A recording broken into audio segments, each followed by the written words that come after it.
So आमची जी गप्पी fish आहे ती देणार होती पिल्लं. सो तिला आम्ही ह्या कंटेनरमध्ये ठेवलं होतं. त्यानंतर ह्या कंटेनरचं पाणी कमी पडतं आहे म्हणून आम्ही तिला शिफ्ट केलेलं आहे दुसऱ्या मोठ्या कंटेनरमध्ये. आणि हे असं काही ते कंटेनर होतं आणि तिने आता पिल्लं दिलेले आहे. तुम्ही बघू शकता छोटे छोटे फ्राईज झालेले आहेत, छोटे पिल्लं गप्पीचे. आणि अजून फक्त तरी माझ्या मते 17-18 असतील.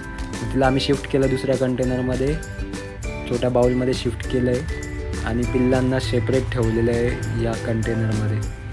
आणि त्यांच्यासाठी आता नवीन आम्ही कंटेनर आणलेला आहे. हा असा तो सेटअप केला आहे व्यवस्थित. त्यात एक झाड लावलं आहे आणि तुम्ही बघू शकता असं दिसतो आहे व्ह्यू.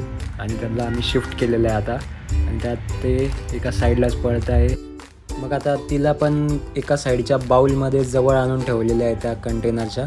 तुम्ही बघू शकता ती आता थोडीशी स्ट्रेसमध्ये असल्यामुळे शांत बसलेली. सो तुम्हाला कसा वाटला व्हिडिओ? लाईक करा, शेअर करा, सबस्क्राईब करा. Thanks for watching.